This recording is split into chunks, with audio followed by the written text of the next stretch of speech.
Please join me for the invocation and pledge of allegiance.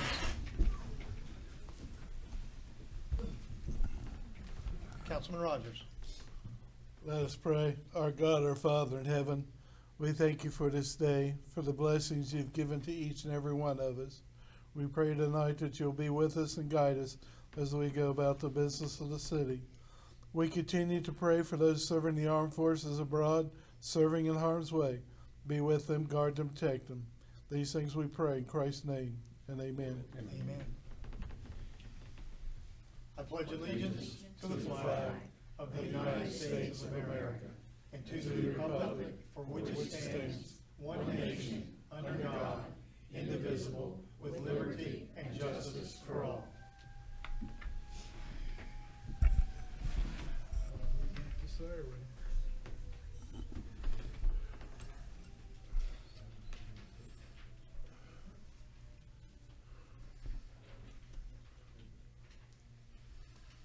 Only once. We have 3 people this evening that have signed up for the public forum, so Rick, you'll be first.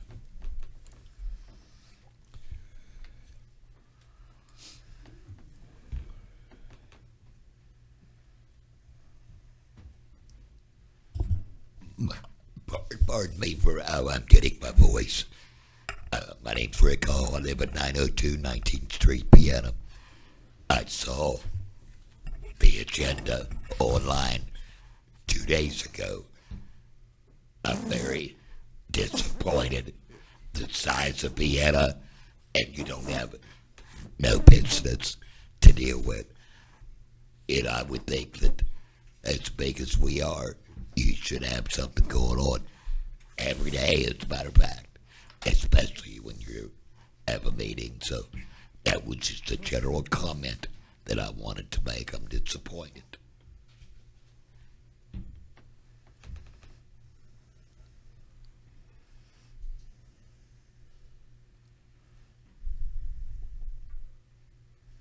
Henry?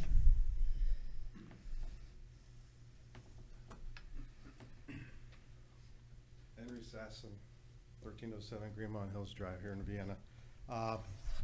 Only thing I want to do is show you guys, is this working? Yeah. July 14th, Sunday afternoon, about 3:15, 3 o'clock, downpour in Vienna. Half of Vienna got hit, the other half of Vienna was dry. So from the little up from Wendy's this way towards Lowe's was dry. The northeast corner of Vienna drenched. This is just so maybe the city can take this up with the state, because as you can see, how do you do this? It's on the end, the gray one. You got it. Oh, you gotta keep You gotta going. hold it. Ooh, Why not that long? You're making me dizzy. yeah, me too. That's Grand Central. This is a Jeep. The water, I feel sorry for the guy that was in that house. I mean, this is something, if you guys want the pictures and give to the state, that's fine, but that's one of them. This was taken from a different angle. But that was a downpour. That's all I had. I just wanted you guys to be aware. If you wouldn't mind sending those to me. Yeah, after the thing, I'll get your We, phone number. we are actually working with the state. The main storm, the culvert all the way down Grand Central is in bad shape. And so we're working with them to get that replaced. So I'll forward that to them Okay. and maybe they'll move it up a little. Okay.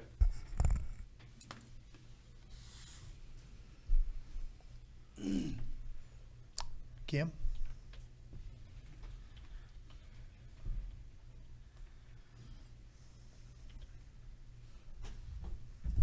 Hello, my name is Kim Williams. I live at 801 49th Street in Vienna.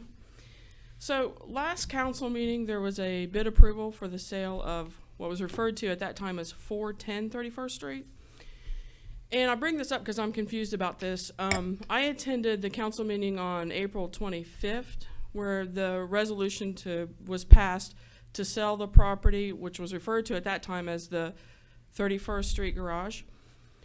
And during that council meeting, the mayor explained to us that 400 31st Street was the garage, the maintenance garage that was no longer needed, wasn't in use, and they wanted to sell it.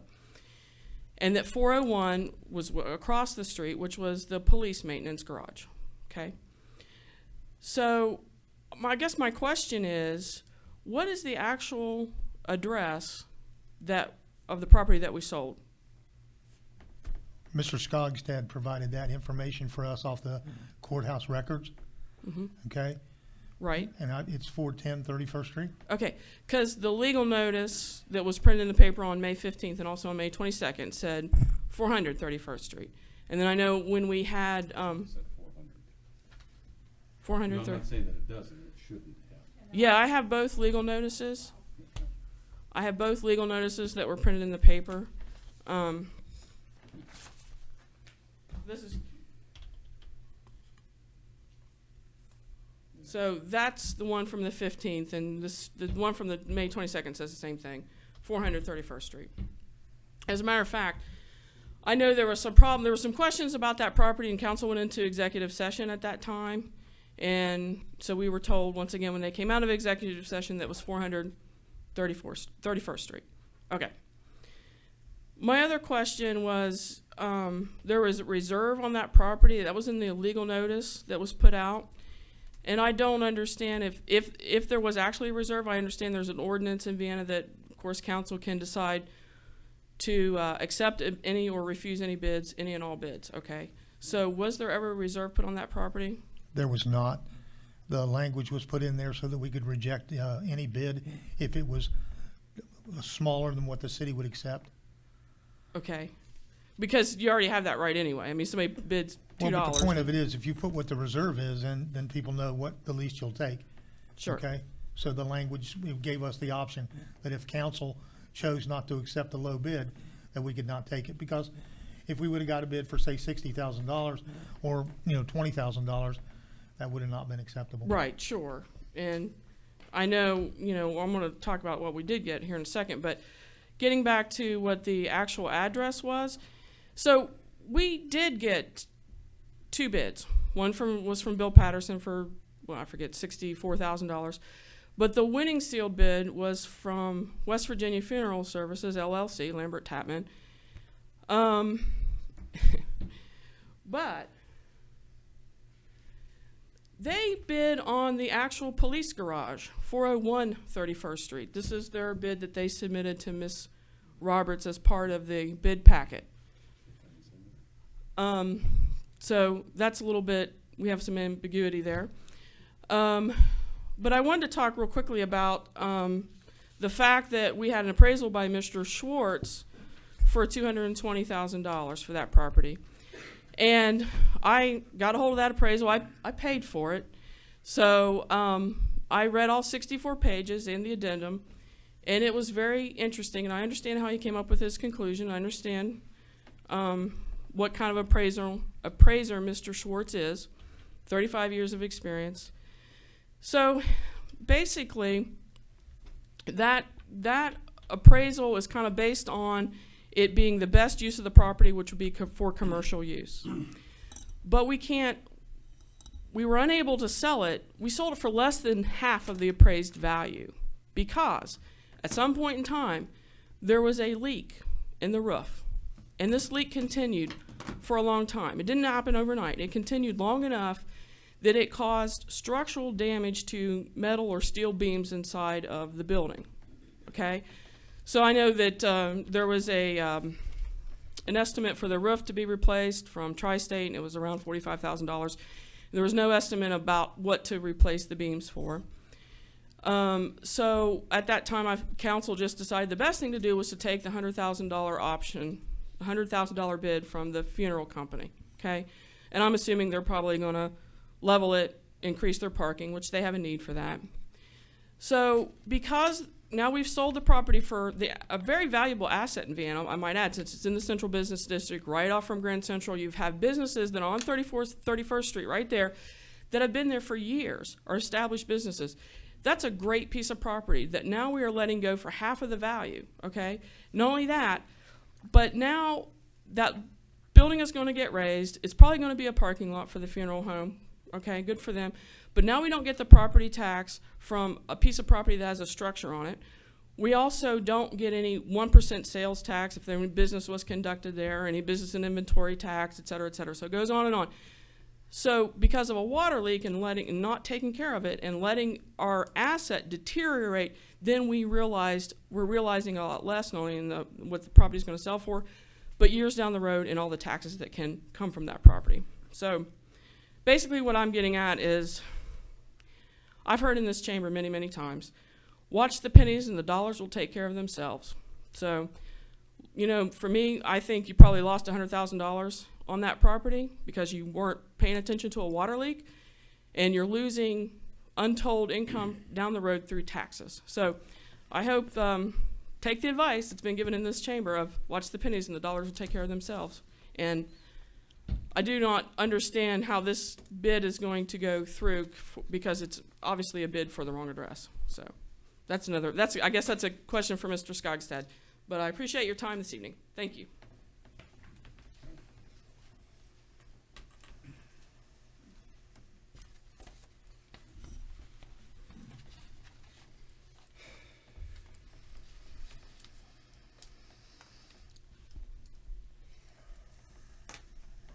Okay. Go. I'd like to call to order this regular session of the Vienna City Council for July the 25th, 2019.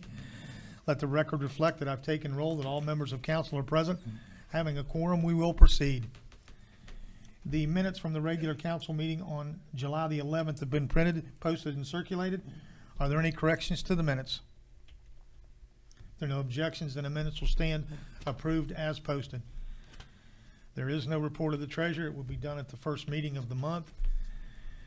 The item on our agenda this evening is an update on the Johns Manville project. Mr. Leach? Thank you, Mayor.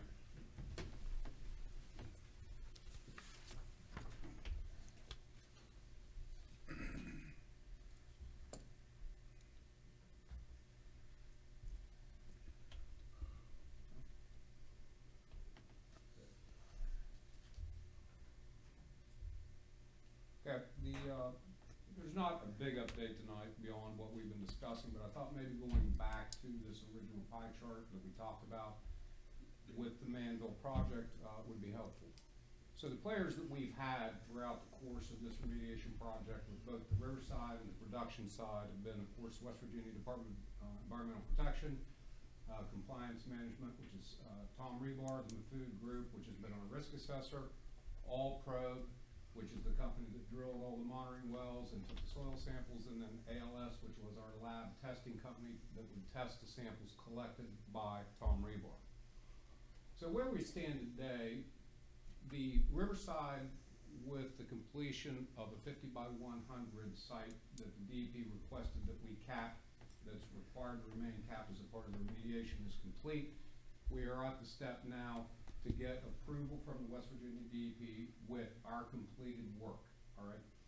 What remains on the production side? So, first of all, with respect to the risk assessor, as I've shared with you before, it appears we are not going to have to do the full risk assessment on the production side because the constituents of concern have been so low and de minimis, basically, that we're looking at a remediation that's very similar to the Riverside. There's a couple of areas that we'll need to cap, and there will, of course, be the land use covenants that will go with both sides of West Creek.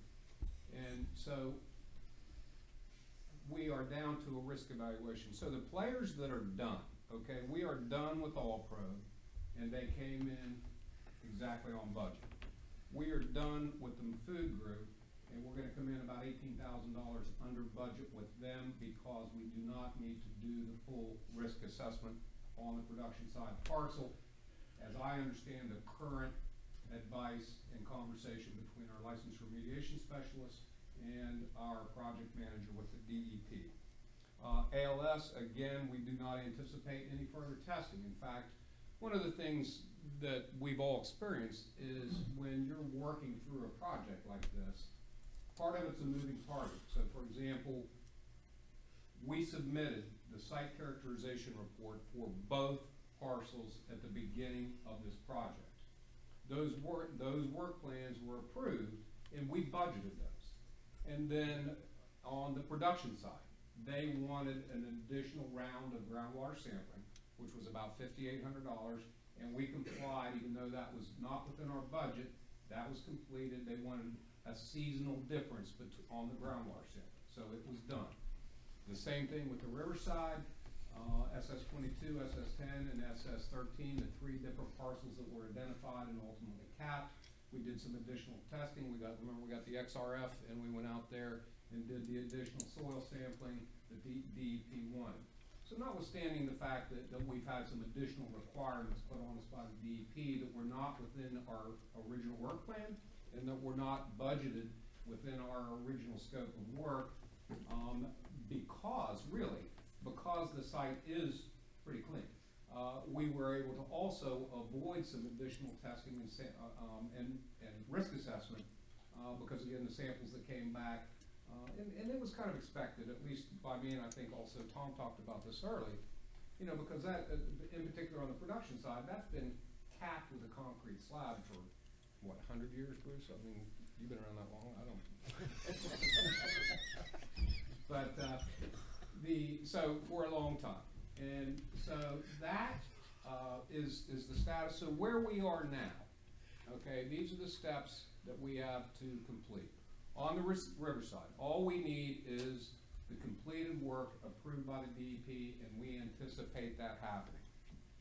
On the production side, as I said, they want this kind of an executive summary, risk evaluation as to why this risk assessment isn't necessary. Derek had presented this to his superiors at the DEP, and they said, well, just give us a summary, that basically bullet points the reasons that we don't need to do this risk assessment. So I talked with Tom earlier today, and in fact, he was able to secure kind of a data form that's populated with all of those elements, and that'll save us some of his time as far as his hourly rate to complete that. So that risk evaluation, and then we are to the step that we just completed on the Riverside, which is the remedial action work plan. Again, we think there's about 3 areas that are going to need to be capped on that side, and that's all that we're going to need to do. And then we will be to the same point that we are on the Riverside, and that is the Department of Environmental Protection of West Virginia approves our completed work and says we are ready to put the final report in place, which will again include any required land use covenants, which already are a part of the deed from the time that Manville had it, okay? So from the time that, at whatever point, that used to be vitrolite and whatever it was, all right? As it's progressed through time, land use covenants were already placed on that property. There remains a consideration whether those land use covenants that currently exist in the Manville deeds may be eased somewhat and less restricted because of the testing that's been done and the fact that the site is pretty clean, particularly with the remediation work that's been done. So when I talked with Tom today, we talked about what the best economy of scale, so to speak, that we can get in finishing out this project. And he's recommending that we complete, because we are close on the production side as well, that we combine, even though each site is its own remediation site and its own project, that we combine the completed work approval for both sites, finish up on the production side, and then do both completed work approval plans submitted to the DEP in one document. And again, my anticipation, my fondest hope is that we are within a couple of months of submitting those documents. He told me that the risk evaluation that he's submitting to Derek with obtaining this data form, he expects to have that not by the end of this week, but by the end of next week submitted to Derek. And again, it'll be just the same thing. They approve what we need to go over, we execute that work, they approve the work that we've completed, they inspect it, and then we submit the paperwork, including any revised land use covenants, and close the sites. So that's the Manville update, and I'm happy to take any questions anybody has.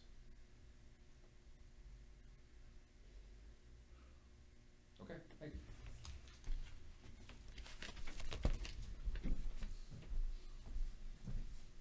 Oh, I would note too, my anticipation is on the entire project, we are going to come in under budget.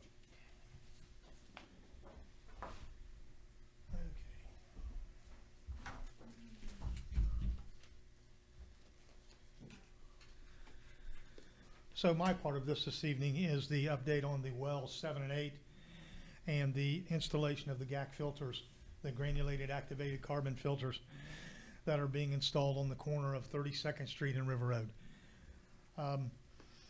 3 years ago, Comores and the city of Vienna got together to start working on opening wells 7 and 8. Once the wells are put back online, we will gain an additional 400 gallons per minute of water flow and redundancy to the center part of town. This is important to us because if we have to take either one of our north or south well fields offline for maintenance, that we can balance the system through the middle of the city now. It also increases the gallons that we have for our fire protection, so it's very critical. The city of Vienna is making a new tap to the main water system at that well site. If you've been on River Road the last 2 days, River Road has been closed during the day hours. Our employees are installing a new 8-inch line all the way from 7 and 8, and it will run all the way from 32nd Street clear to 28th Street. It's about 1,600 feet. Once that line is put online, it will increase the flow because of the volume. And so we're working on that as well. The old pumps at 7 and 8 have both been removed. The well screens have been cleaned, and the new pumps are being installed during the month of August. Also at this time, we're doing an upgrade on the electrical system. All of the electric controls and everything will be brand new modern technology. And so that well field 7 and 8 will be improved to where it won't need any more service for a long time. At the corner, Comores is installing a new water service line at the corner of 34th Street and River Road to the GAC building. What is actually going to happen is the water is going to come out of well 7 and 8. It will travel down the new line to the filters, then it will return right back to our main distribution lines, and then it will go out into the city. So that's the procedure for that. Next week, and I'll show you some pictures here in just a moment, the carbon filters have been installed. Next week, the actual building will be erected around the filters, and then it will look very similar to the carbon filter building that you see down by Sam's and the one that's up by Greenmont School. It's a very nondescript building, light beige, there's no noise, there's no sound. It's a very quiet thing because it's basically water flowing through the filters. So the targeted date is for all of the improvements to be made and wells 7 and 8 to be back online in September. So this map here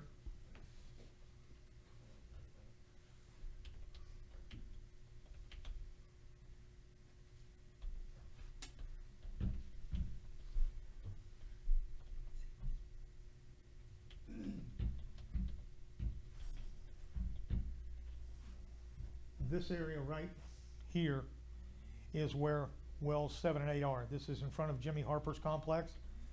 The new line crosses River Road here, goes straight down the road to here, which is, this is the location where the new GAC filter building is being erected.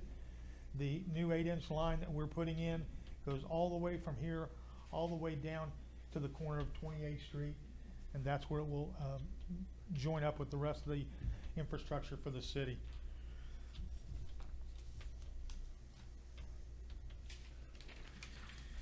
For any of you that did not get a chance this week to watch the installation of the filters, this is the actual filter setting on the new pad. The cranes that were there erected them, and it took probably half a day to get that done. But they are in and they are plumbed, and now they have to finish all of the rest of the plumbing to do the interconnections between wells 7 and 8 and the piping.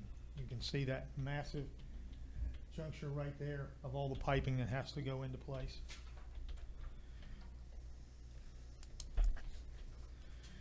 This is a close-up shot of that from ground level.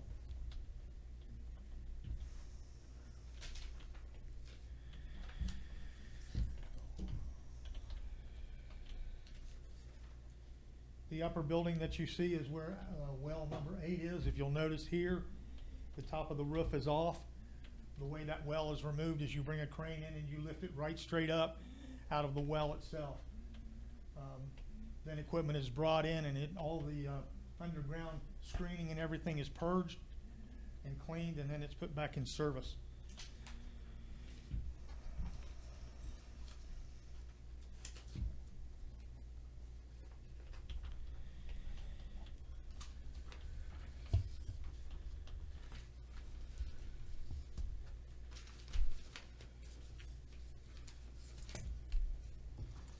This is well number 7. Okay, you can see the other 7 on the side of the building, but anyway, the roof is also off of it, and you can see the trench work here that was done for the new piping.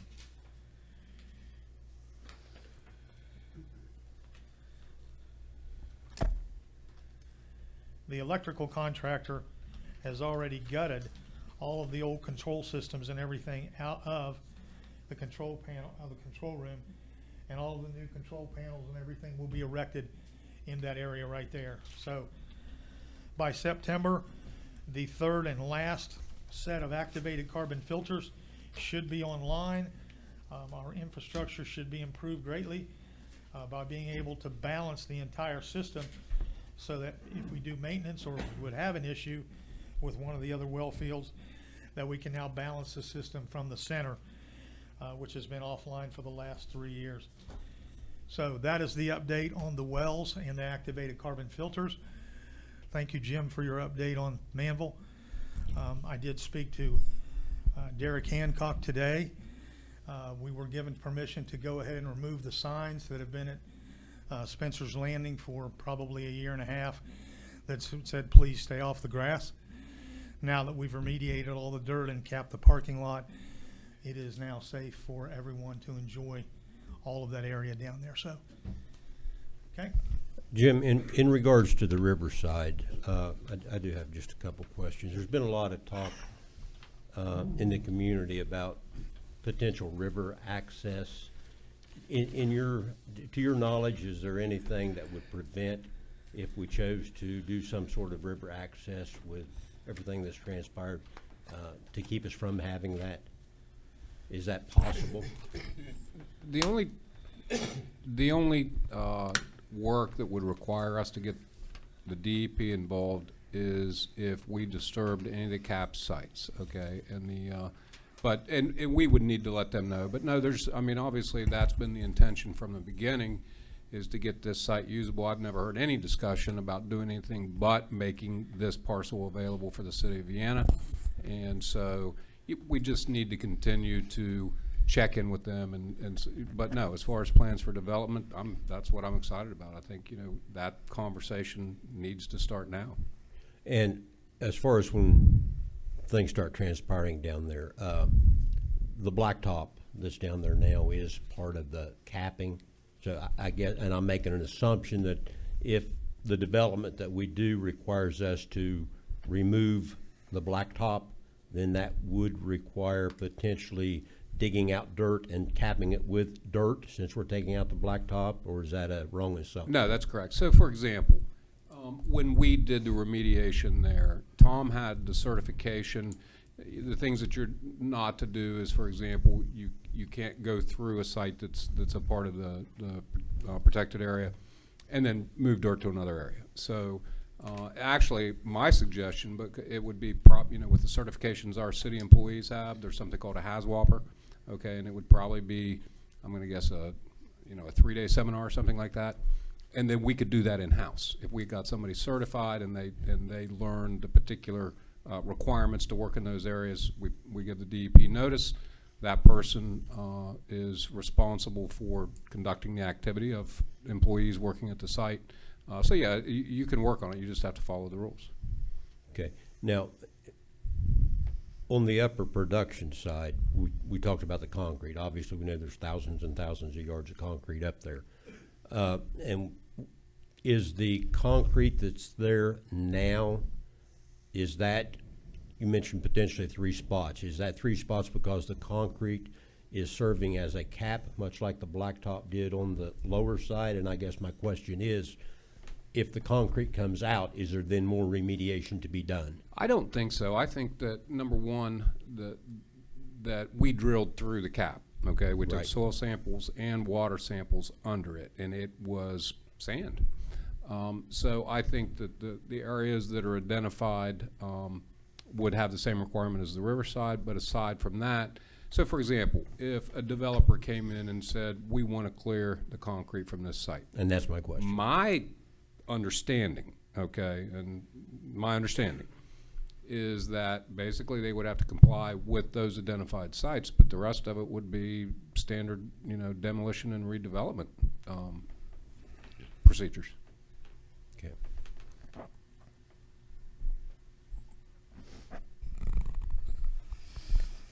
Any other questions? Okay. With that, that concludes our agenda for this evening. Before we go into council comments, I would like to address something. Kim, it amazes me. Mr. Skogstad, our finance director, everyone reviewed the bids for that sale of that piece of property, and no one caught that mistake. Now, I don't know what happened with the newspaper, it was a typo or whatever. That was my fault. Okay, whatever. No, I wrote the notice and I sausage fingered 400 instead of 410. Except the legal notice that you had, Yeah. that had the wrong The address was wrong. That was my, three I'm sorry. times. I That's my didn't fault. understand 410 until we started talking about the last time. No, But the whole point of this is, you know what? We made a mistake. We did, okay? But it would be nice to have you come in sometime and go up there and do something positive that would actually improve the city instead of always coming in with something, an axe to grind, okay? And so, Mr. Skogstad, we're going to reject the bid. We're going to throw that whole thing out, and we're going to start all over again. Because it was advertised incorrectly, and even though it went through this whole process and no one caught that, we'll do it the right way. And it kind of upsets me when you make comments about the leak in the roof causing the damage. The leak in the roof did not cause any damage to the structure of that building. The inside of that building is insulated. The water that leaked through that roof stayed in that insulation. Okay? The way we detected that was the insulation came off. All right? It's a pole building that which you build in the ground surrounded by concrete. And so because of that, the moisture over the years has eroded two bases on the poles that are in that structure. So, it was either us spend $50,000 on a building that really has no use or sell it.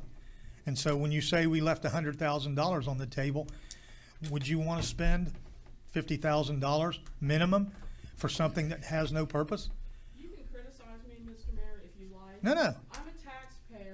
I found the mistake by looking through the documents, which I'm entitled to look through, okay? And I read the appraisal, which I'm entitled to do. I'm sorry that you don't like what I did, but I have a right to do that. It has I nothing- went through it and brought it to your It has nothing to do with your right. I thank you for finding that, because believe it or not, that what, counsel here. really? Yes, you are, sir. I'm just pointing out a fact. Mr. Skogstad obviously is going to fix the problem that we've made, okay? We'll fix it. We're like everybody else. We made a mistake. We'll make it right, okay? Thank you. Council comments, please.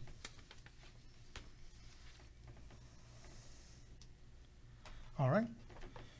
No comments this evening. The announcements, the next council meeting will be a regular council session scheduled for August the 8th. Meeting adjourned.